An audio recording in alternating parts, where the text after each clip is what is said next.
Guys very warmly welcome to all of you. Now recently Indian government ने एक बहुत ही बड़ा डिसीजन लिया है। इंडिया ने इंडक्ट किए हैं 2 अमेरिकन ड्रोन्स को ऑन लीज। यहाँ हम बात कर रहे हैं लीज पे लिया है। यहाँ लीज का मतलब है एग्रीमेंट पे, मतलब कि उधारी पे लिया है फॉर 1 ईयर्स। यहाँ पे दोस्तों इंडियन गवर्नमेंट ने परचेज नहीं किया। यहाँ पे आप ये आर्टिकल भी देख सकते हैं द हिंदू का।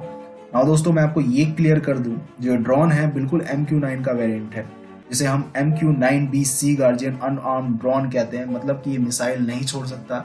यहाँ पे हम दोस्तों इस जो ड्रोन का सर्विलांस के लिए यूज करेंगे। दोस्तों हम ये बात करेंगे कि ये ड्रोन कितना कैपेबल है एज कंपैरिजन टू इंडिया के पास जो ड्रोन है रुस्तम और हेरॉन, जो इजराइल का जो ड्रोन है।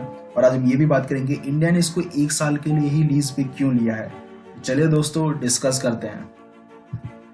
नाउ ये दोस्तों बहुत ही इंटरेस्टिंग डेवलपमेंट हुई है इन साउथ एशिया।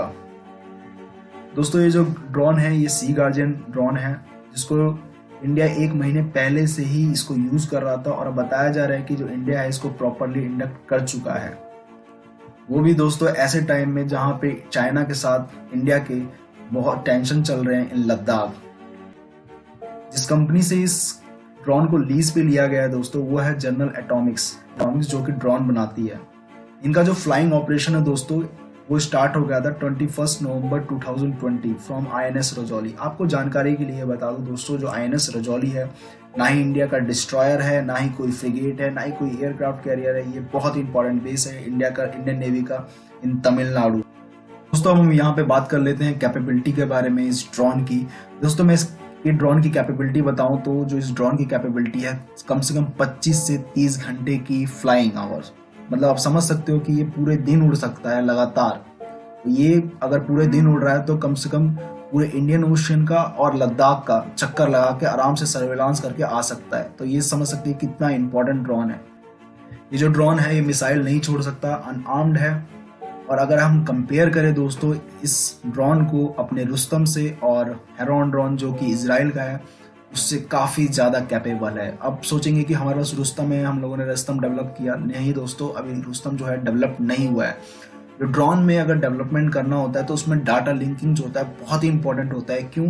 क्योंकि जो डाटा लिंकिंग में क्या होता है कि जो ऑपरेटर होता है वो उसको कंट्रोल कर रहा होता है। अगर उसमें कोई इंटरप्शन हुआ, किसी ने हैक कर लिया, तो वो जो ड्रोन है उसको डिस्ट्रॉय किया जा सकता है। लेकिन यहाँ पे दोस्तों ये जो ड्रोन है सी गार्जियन जो है उसको कोई भी हैक नहीं कर सकता, ना ही उसको इंटरप्ट कर सकता है। वो क्लाउडी एरिया में कैसी भी सिचुएशन में उसको ऑपरेट किया जा सकता है। और वो बहुत ही इंपॉर्टेंट ड्रोन है और बहुत ही जो इसकी जो फ्लाइंग आवर्स है वो काफ़ी लंबी है। इस वजह से ये जो है ड्रोन बहुत ही इंपॉर्टेंट हो जाता है इंडिया के लिए। अब दोस्तों एक क्वेश्चन ये आता है कि इंडिया ने इसको 1 साल के लिए लीज पे क्यों लिया है। तो दोस्तों जो हम लोगों ने बेका एग्रीमेंट USA से साइन किया था उसकी वजह से हम कोई भी सोफिस्टिकेटेड टेक्नोलॉजी है वो ले सकते हैं हम USA से, और हम उसको इंडक्ट कर सकते हैं अपनी एयरफोर्स या जो इंडियन नेवी या इंडियन मिलिट्री में। दोस्तों हम ये टेस्ट करना चाहते हैं कि जो ये ड्रोन है काफ़ी हमारे लिए कैपेबल है कि नहीं है हमारे लिए। दोस्तों ये बात की जा रही है कि फ्यूचर में 1 साल या 2 साल के अंदर अंदर इंडिया जो है 20 या 30 जो ड्रोन है वो लेगा अपने एयरफोर्स के लिए और इंडियन नेवी के लिए। तो बस वो चेक करना चाहता है कि ये जो ड्रोन है ये कैपेबल है कि नहीं है हमारे लिए, या हमारे लिए ठीक है कि नहीं है, हम इसको ऑपरेट कर सकते हैं नहीं कर सकते। इसलिए दोस्तों ले रहा है। तो चलिए दोस्तों ये वीडियो का एंड। जय हिंद।